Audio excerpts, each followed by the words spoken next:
what's up YouTube? How's everyone doing today? I'll scoot over here so we can get some proper lighting here. I haven't done a live Q&A in like over a week, right? Something like that. Well, anyway, what's up guys? Welcome. I'm Josh Morgan from Momentum Productions.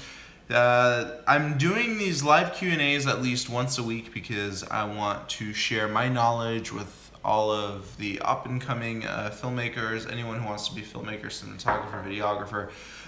This channel was made to help you guys become better at what you're doing so you could become more knowledgeable about the field. So I use these live Q&As as a doorway for you guys to open up, talk about your experiences with the filmmaking, and also ask me any questions that you would like. Hello from Nepal. What's up, man? How you doing? Welcome, Nepal. So guys, please use this time to ask me any questions that you may have. I know we have some questions from my last Q&A, so let's see what those are really quick. So a lot of the questions I have been getting, and I continue to get them even though I've answered this in many of my videos, is how I got into cinematography, how I started making money. And the answer is probably not what you want to hear, but I'm going to tell you anyway. The only way you can make money in cinematography, at least the kind of cinematography that I'm doing, like freelance filmmaking and all that good stuff, is that you have to work as an intern. You have to work for free. So you're sacrificing your time in order to get noticed in the industry. So that's how I started my business. I was working with a dating coach. I was working probably 3 or 4 months for free, no paycheck. And then after the 3 or 4 months, he started paying me, but paying me very little. And then I asked for a raise, and my little like pocket money that I got, like my little allowance that I got from him, eventually became a salary that I could live off of. So that was how I started building myself. So when you start working for free, you benefit in a way, not only that you're put in a real life situation, as in you're dealing with a real client and real problems, real solutions, but you're also learning how to become a better business person. So during my internship experience with that specific client, I learned how to market myself better. I learned how to present myself better. I learned how to dress, how to look, how to speak. And most importantly, how to ask for a raise. So this is when you're on a salary basis. So that experience helped me build my mentality when it came to being more persistent, confident, and just overall less insecure about myself and my work. And an internship is supposed to be an eye-opener for you guys. If you're in an internship for 3 months and you're not learning anything, you gotta leave and apply yourself somewhere else. I was a part of this internship in Hollywood, dealing with a bunch of people from Vine. Remember Vine, that 6-second video site? I was dealing with all of those people, but the internship didn't show me anything that I already didn't know. So I left after 3 months. And I found other sources of income and other clients, and that's how I got, kind of slingshotted into the industry. Now here's the thing, dealing with your first client. So for myself, I run my own company, Momentum Productions. I have a business license and all that. Finding my first client was easy because I'm a gym fanatic. I like to go to the gym. I have a family gym right next to me. And what I did, I went to one of the aerobic instructors and I asked her if I could just shoot her one of her classes for fun. She said yes. So I brought in my camera. I brought in, I think it was a boom microphone, maybe one light. And one of her students came up to me and asked me to shoot her wedding for her. Boom, my first client, first paid client. Obviously, I was a little nervous. I was 18 at the time, 17 at the time. So I gave her a really good price, but for me it was a really bad price because I didn't make any money. I lost money. She was like, how much would you charge for an 8-hour shoot? And I was like, I don't know, $150. Horrible. So one of the best pieces of advice I can give you, when you're dealing with a client for the very first time, if they ask you, how much would you charge for an 8-hour shoot? Tell them, give me your email, let me get back to you. There's some things we got to talk about, some things we got to brainstorm and write out, and I'll send you over a contract with an estimate. Always say that. Never give the client a price on the spot. Not a good idea. You have to save some time, give yourself some time for proper thought. That whole thing is very important. So another thing that I want to talk, or I will talk about in a future tutorial video, is how to properly set prices. I came out with a video, I believe about a year ago, about how to properly set your prices, about how to write a contract and deal with people. But that video now is a little bit outdated since things are a little, much more different. New technology is out. It's just a completely different thought process. So let's open up this part of this. Let's open up this part of the Q&A for actual Q&A.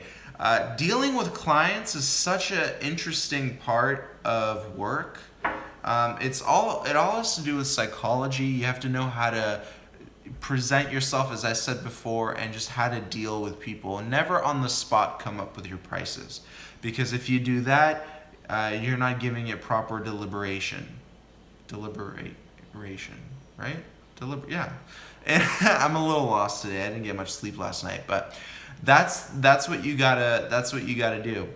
And once you give everything some thought, you will come back with an educated response, and that's exactly what you need to do. All right, let's answer some questions. We got a lot coming in here. Thank you for asking questions. Let me tune in right here. Okay. Hello from Scott. Okay. Is Canon 70D a good camera? Yes, it's a good camera, but it's a starter camera. I wouldn't recommend it. I strongly don't like cropped censored cameras. I like full frame. So if you have the budget, try to increase that budget and go for a full frame camera. You'll benefit from you'll benefit from low light capabilities and just a bunch of other stuff that crop sensors can't do. Hello from Germany, what's up? Perfect timing with the advice, awesome. Ziran Taha, I hope I'm pronouncing your name right. Is watching YouTube tutorial videos enough to be a professional video editor? Yes, it is. It is. But I would also rely on other sources of information, such as filmmaking forums, cinematography forums, video editing forums. Just Google them. Your internet is your new film school. All right? That's all you need. There's more than enough information on the internet. Vex Vegas. Yo, Josh, what's up, man? Is it normal that my glide cam moves a bit forward while I'm moving forward, or is it too small? Lawrence Kleinlein. I hope I'm pronouncing that right. Send me a video. Guys, if you have a question about your glide cam, it's kind of difficult for me to solve issues if I don't see it. So send me a video. info@capturethemomentum.com. That's my email address. Send it to me over there. From Paul Goldie, next question. Do you recommend a Moza Lite 3-axis gimbal for making videos? If so, what kind of camera? Thanks. So Moza Lite, I was just emailing them yesterday. I'm waiting to hear back from them. I want them to send me one of their gimbals to review. So as of right now, I can't give you my opinion on the Moza Lite because I don't have it. I only have the King TV Argo gimbal, which I absolutely love. And this would be a great comparison video to do with the Moza Lite versus the King TV Argo gimbal. But the pictures and the specs on the Moza Lite look phenomenal. I think it's the smallest gimbal with the maximum payload out of any other gimbal that I've seen on the market. So that's cool. I like the little thumbstick controller that it comes with. The features look nice. I just need to have it in person for you to give me for me to give you my my true thoughts on the gimbal. Golden Key, have you mastered the glide cam? Yes, sir. I have mastered the glide cam. I'm so good at glide cams now, it's like riding a bicycle. Kamal, I hope I'm pronouncing it. Here, guys, let me send you my email address. info@capturethemomentum.com. gmail.com. Email me. Send me video links, unlisted video links, if you want me to check out your glide camera or any other equipment stuff that you want to talk about. I might not respond right away because I do get a ton of emails, but please be patient. I'll get to your email as soon as I can. External monitor for the A7S to be used with the 3-axis gimbal, Photoconto. So I have one external monitor. It's a 7-inch Lilliput monitor, but it's very thick. It's kind of heavy. I kind of don't use it anymore. I started using my iPhone as a monitor just for reference to framing. Don't rely on your iPhone for color or anything like that. Just use it as a reference for framing and possibly even focus. But yeah, Lilliput's a good company. If you have some more money to spend, check out HD. I believe the company's called HD. I need to do some more research. I don't remember the name. But the one company that I did buy from for monitors was Lilliput. They make a ton of good monitors. Kane TV also makes good monitors. So if you go to kane-tv.com, check out their monitors as well. All of their products are great. I like Kane TV a lot. Even DJI is making monitors, but I think it's just for their drones. Okay. Next question from Ziran Taha. I have a DJI Osmo. Do I need to buy gimbals for my Canon 6D to get better shoots? In my opinion, I think you should get a gimbal for your bigger cameras, like a 6D. 6D is a full-frame Canon camera. Great camera. You can either get the Zhiyun crane, or how I pronounce it, Zhiyun crane. I wanted them to send me a gimbal for review, but that didn't work out, unfortunately. But all the shots that I've seen with the Zhiyun crane, great. I like the payload on it, it's great. However, I do recommend using a dual handle system rather than just a pistol grip, because you see less of that up and down motion when you're using a dual handle system. So I recommend a gimbal, definitely. If gimbals are too expensive, then buy a glide cam. They're a little bit cheaper, or you can buy a Chinese version of the glide cam called the Lang or the Wieldy. I'll type that in into the chat box. Lang or Wieldy. Two different companies. Golden Key 6D versus the 5D Mark III for video. There's actually a few comparison tests where they said that the 6D does slightly better in noise levels than the 5D Mark III. I had the 5D Mark II and not the 5D Mark III, so I can't really tell you right now. The best way to search if a camera is better than another camera, just go on YouTube. I'm sure there's a ton of 5D Mark III versus 6D videos out there. But I switched over from Canon to Sony, so I'm a Sony and Panasonic guy right now. Photoconto, have you tried Atomos kind of external recorders? Does it really make sense to use them? So when I took some film courses, yes, we used recorders like that, and the difference is shockingly massive. It's a huge difference. Rather than recording internal, when you record external, you're getting raw data from the sensor. That's true 4K. So for example, we see a bunch of these little cameras that say they can do 4K, 4K, 4K, 4K 60. But the truth is that it's 4K, yeah, sure, but it is heavily compressed 4K footage. So if I took that 4K footage from, let's say, an iPhone 7 and I blew it up on a cinematic screen, like a real cinema screen, it would be so bad looking because it's so heavily compressed. However, if there was a way to shoot raw 4K out of the iPhone 7, that compression would be gone. There would be no little pixelations. That's why there is a huge price difference in, let's say, a Red Epic, Red Weapon compared to, let's say, a Sony A7S or something like that. They have a capability of shooting in raw format, which means that the compression is going to be a lot less, which means that detail is going to be there. That's when you can take 4K footage and blow it up 400% and get 1080p footage. So compression is everything when it comes to 4K. A lot of people don't know that. I posted a video recently on Facebook talking about the best picture settings for the DJI Mavic Pro. A lot of people didn't like the fact that I didn't shoot in 4K. And I told people that I don't shoot in 4K is because I see artifacting and I get cleaner picture with 1080p at 60. People didn't like that. They think that just because it's 4K that it's the best, picture possible. That's not true. The Mavic Pro, yes, it can shoot 4K, but it's heavily compressed footage. It's not going to look the best it can when you blow it up on a professional screen. All right, cool. Kamal Subedi, please check your mail. Thank you. All right, let me see if I got it here. All right, cool, man. I will get to watching that after this live stream, and you'll hear back from me. Any more questions, guys? Don't be shy. Don't be shy. We got some great questions that came in, so I'm happy about that.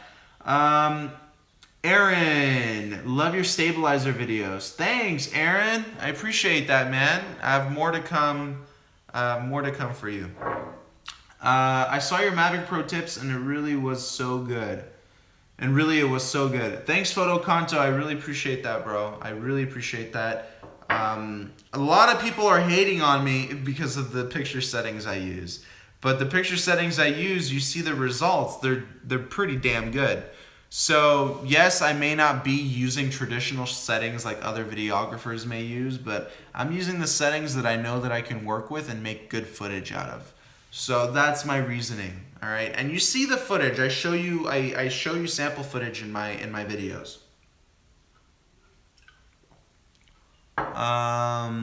Kamal says that he wants feedback. Please watch. I'm still learning something. No worries, man. I'll give you some feedback. Don't worry about that. Also, guys,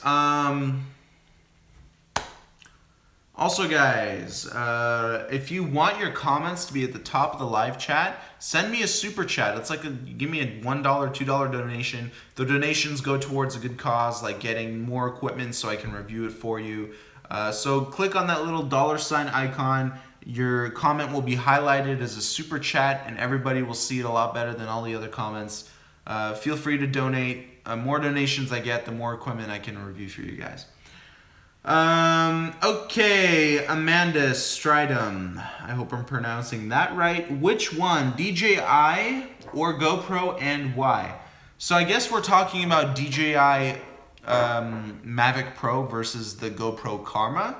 I would say it's a close one, but I would say the DJI Mavic. I think the GoPro gets slightly better footage, to be honest. But when it comes down to the drone itself, the Mavic is by far a better drone. It has more safety features, more redundancy features. It flies for 10 minutes, almost 10 minutes longer, or 6 minutes longer than the GoPro Karma. It flies a longer range. It's more stable in windy conditions. So I would say the DJI Mavic Pro, definitely hands down. Picture quality is pretty darn good. The GoPro, I feel like, has a little bit slightly less compression issues, but then again, the drone has to be stable, and the Mavic Pro is a lot more stable than the GoPro Karma. I wish I had the Karma. I would have shown you guys a comparison video, but I don't want to spend money on a Karma right now. That's what the super chats are for. So send me super chats, and I'll get a Karma. And then we'll do a review on the Karma versus the Mavic Pro. All right? Oh, man. Strong coffee. All right, any more questions, guys? Don't be shy, don't be shy. What more can I answer for you? We're going on 20 minutes now. Not bad, not bad, not bad. We can do better, though. Questions, guys. Ask me some questions. So we covered how I started filmmaking, right? I covered how I started making my first, dollars in filmmaking. I didn't cover how I started my business. That I'll cover in a future video. But I also covered the importance of having a contract so clients don't take advantage of you. So that's a really important. That's a really important thing to understand. Clients are there to get the best deal. They don't care about your bills to pay or anything else. They're gonna try and, as cruel as it sounds, clients are there to get the best deal for themselves. So that's why you have to be firm on your pricing. One of the entrepreneurs that I was working with and doing the digital content for, he told me, never be afraid to state your price and stick to it. Because if your work is great, like you say it is, you will get compensated for that. Don't ever undermine your great work. That's probably the best advice that I've ever gotten. Don't ever undermine your great work. All right? Keep hustling, keep pushing. The Basic Vegan. What's up, The Basic Vegan? How important is branding, name cards, logo, etc., versus just getting out there and getting to work? So, great question. So when I first started out, I was like, I don't need business cards. I don't need a website. I don't need any of that. I tried to focus my business off of word of mouth marketing. So I wanted to get all of my clients via referrals. And my brother, he's a brilliant marketer, and he told me that I was doing everything wrong. You can't just focus on one section. You have to focus on multiple sections. I have to have an online presence just as much as I have a physical presence in real life. So yes, get business cards, get a website, get a video sharing platform like YouTube or Vimeo, share your work, be active in forums, be active on Facebook groups, be active as much as you can on social media, because that gets you the wider picture. You get the globe with the internet. With word of mouth, you just get a limited section, a limited amount of people. You want people all over the world to see your work. I've had people fly me across the world because they discovered me. They discovered my work on YouTube. I've been to Australia. I've been to Dominican Republic, Europe. I've been all over. So I've done film work overseas because of my YouTube channel, and it's so much fun, guys. So remember, find a video sharing platform where you can show your work to people, because you have to prove yourself before you work with such high-paying clients. Photoconto, please share contract details with client. How to, what to, and when to. So yes, I will be sharing all that information. I think I'll be shooting that tutorial tomorrow, actually. So stay tuned. I should be if I'm shooting it tomorrow, I should be releasing it on Thursday. Thursday at 11 a.m. Pacific Standard Time. Photoconto says that he's inviting me to India. Thank you so much. I would love to come to India. I would love to. I actually have equipment coming in from India. A company reached out to me. They're sending me a dual arm vest system for Steadicams. And I'm very excited for this because this is something I've always wanted. And I'm very excited to test out some gear that was made in India. I have gear that came from Poland. I have gear coming over the summer that's coming from Germany. And I also have gear that came from China. A lot of gear came from China. Some gear that came from Canada. And a lot of gear that also came from the United States. And gear that came from Australia. So I'm getting gear from all over the world to review. And I'm so happy about it, guys. I'm so happy about it. So the more countries I get to help me and sponsor me to make more videos, the better. And I just love what I'm doing. And I hope that you guys will find what you love doing in cinematography too. Any more questions, guys? It's a little slow today, huh? I must have answered all of your questions, huh? I must have. But that's okay. That's all right. I'm happy that you guys are you guys are here for a reason. You want to learn about filmmaking, and I honestly have no doubt that you will succeed. By watching this right now, you're taking the first step. Photo Kanto, I thought your time is over. No, I got some free time. I got some free time today. This is Monday. Monday I like to think of, it's just an editing day, and I did already all of my editing. I didn't sleep well last night, so I got some time today to talk to you guys.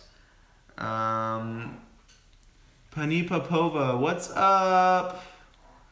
Amanda Stridham, would you visit South Africa? Of course I would. Of course I would visit South Africa. Oh, man. Fantastic. I would love to go to South Africa. Would love to. Photo Kanto says, when I use my phone or tablet as a monitor, it gives me delay in the video. Yes, so that you're using a Wi-Fi connection. Obviously, yes, you're going to have a delay. But if a monitor is so important to you, then you got to get a wired monitor via HDMI cable. Honestly, I don't use a monitor. I have a Lilliput. I've used it maybe twice or 3 times. I don't need it because I have a clear view of what's on the camera, and I never ran into an issue where I had to use a monitor. So I don't need one right now. And you probably don't either, to be honest. Monitors add weight. It makes rigs heavy. Unless your camera view is completely blocked, then yeah, get a monitor. Vex Vegas, speaking of gear in China, do you think China's growing products for video will force expensive companies like Edelkrone to go on notice and readjust their prices? To be honest, I don't think so, because they would have done it by now. China's been making filmmaking equipment for a long time, and they've been making high quality film equipment for a long time. Edelkrone, no. They're like Apple, in my opinion. They're innovative just as much as Apple is. You think Apple cares if Microsoft comes out with a computer that has the same specs as a MacBook Pro for half the price? Apple doesn't care. Apple knows that its brand name is so powerful and its products are so powerful that people will pay a premium price for it. So that's why I believe that Edelkrone will not drop their price. People will pay a premium for that brand. So I hope that answered your question. Photo Kanto, Sony screen got blocked when I used it on DJI Ronin. Just for clear visibility, I need something external. So yeah, check out Came TV. Let me send you their website. They make some great monitors. cametv.com. Let me actually pick out a monitor for you that I think would be great. Give it a second to load here.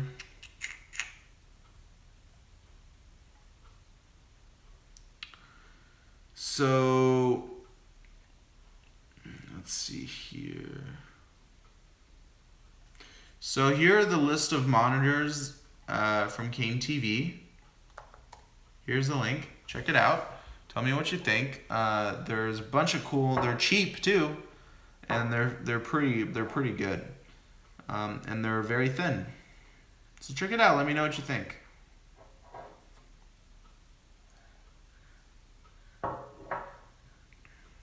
Yeah. And that's what that is. Yeah, that's what that is. Cool. Any more questions, guys? Any more? Don't be shy. I'm really sleepy. I don't know why. Oh yeah, I didn't get sleep last night. 7-inch 4K is good, I think. Yeah, it is. But honestly, 7-inch 4K, you can't really see 4K on a 7-inch. It's too small of a screen. In order to see really good 4K, you gotta get, I believe, at least an 80-inch screen. It's tough to see real 4K in such a small screen. But yeah, if you want that flexibility, get a 7-inch 4K monitor. That's fine.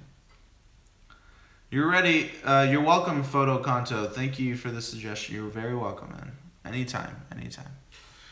So Came TV is a great company. They do monitors, they do HDMI cables, gimbals. They do basically everything except for drones.